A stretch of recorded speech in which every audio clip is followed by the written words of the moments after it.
জুৰিয়াত দিনে নিশাই চোৰৰ উপদ্ৰৱ।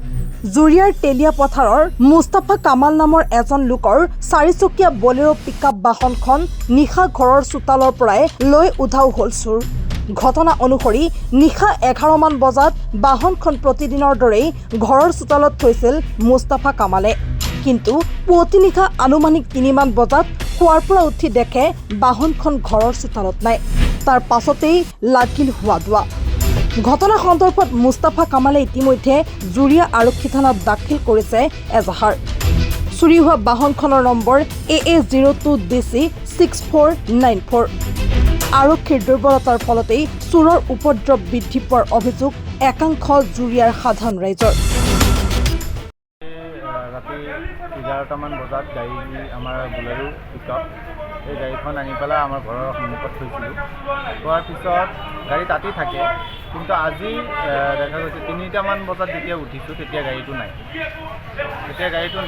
কেনেকুৱা নিশ্চয় সেইটো আমি ক'ব নোৱাৰোঁ, কিন্তু গাড়ীটো এতিয়া আমি ইতিমধ্যে থানাত এজাহাৰো কৰিছোঁ আৰু গাড়ীখনৰ ভিতৰত কাগজ পাতি চব আছিলে। গতিকে কোনোবা যদি গাড়ীখন কোনো সন্ধান পায় তেতিয়াহ'লে যেতিয়া আমাক বুলেৰো পিকআপ।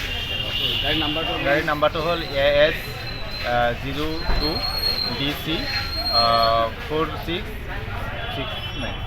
কি নাম আপোনাৰ? মোৰ নাম মুস্তাক আলী। গাড়ীখনৰ মালিকৰ নাম আছিলে মুস্তাফা কামাল, আমাৰ দাদা ডাঙৰ। কোন গাঁৱত হৈছে? তেলিয়া বিবিজিয়া পথাৰ, জুৰিয়া থানা অঞ্চলত।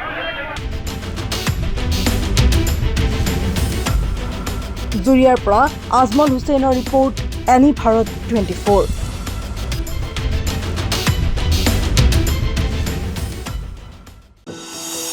এনি ভাৰত 24ৰ প্ৰথম প্ৰয়াস জুবিন গাৰ্গৰ গীতৰ প্ৰতিযোগিতা। জুবিনৰ গানে কি আনে।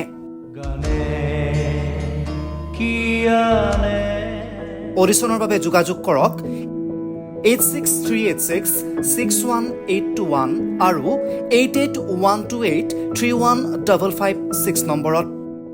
এনি ভাৰত 24 উদ্যোগত এটা নতুন সংগীতৰ প্ৰতিযোগিতা আয়োজন কৰা হৈছে, য'ত মোৰ গানৰ প্ৰতিযোগিতা হ'ব। আপোনালোকে তাত প্ৰতিযোগী হিচাপে আহিবলৈ পাৰিব আৰু মোৰ ফালৰ পৰা আন্তৰিক শুভকামনা জনাইছোঁ। আৰু অনুষ্ঠানটোৰ নাম হৈছে গানে কি আনে। সকলোকে মৰম জনাইছোঁ, সকলোৱে আহক, ইয়াত অংশগ্ৰহণ কৰক। Thank you very much. Love you. Rob, আপুনি যে এটা অপৰাধ কৰিবলৈ গৈ আছে, আপুনি জানেনে? এই নাবালিকা গৰাকীক এতিয়াই বিয়াত বহুৱাটো যে এটা অপৰাধ, আপুনি জানেনে? অপৰাধ কেনেকৈ? মোৰ ছোৱালী, মোৰ কথা। তুমি যিয়েই নোকোৱা ভূঞা, 18 বছৰৰ তলৰ যিকোনো কন্যা সন্তানৰ বিয়া দিলেই আইনগতভাৱে এক দণ্ডনীয় অপৰাধ। বিয়া দিয়াজন যিমান দায়ী, বিয়া পতাজনো সমানে দায়ী। এতিয়া তাই পঢ়া শুনা কৰাৰ বয়স, খেলা ধূলা কৰাৰ বয়স। তাইক খেলিবলৈ দিয়ক, পঢ়িবলৈ দিয়ক, আৰু চাব এদিন আপুনি তাইক লৈ গৌৰৱ অনুভৱ কৰিব পাৰিব। এতিয়াই তাইক সংসাৰৰ বোজা দি তাইৰ ভৱিষ্যত জীৱনটো অন্ধকাৰ কৰাৰ অধিকাৰ তোমাৰ জানো আছে? মোৰ ভুল হৈ গ'ল মাজনী, মোক ক্ষমা কৰিবা। শিক্ষা ল'ৰা ছোৱালী উভয়ৰে প্ৰাপ্য আৰু অধিকাৰ। আপোনাৰ কন্যা সন্তানক তাইৰ এই প্ৰাপ্যৰ পৰা বঞ্চিত নকৰাব। বাল্য বিবাহ ভাৰতীয় আইনৰ দ্বাৰা বিহিত এক দণ্ডনীয় অপৰাধ। এনে অপৰাধ কৰি আপোনাৰ কন্যা সন্তানৰ ভৱিষ্যত অন্ধকাৰৰ মাজলৈ ঠেলি নিদিব।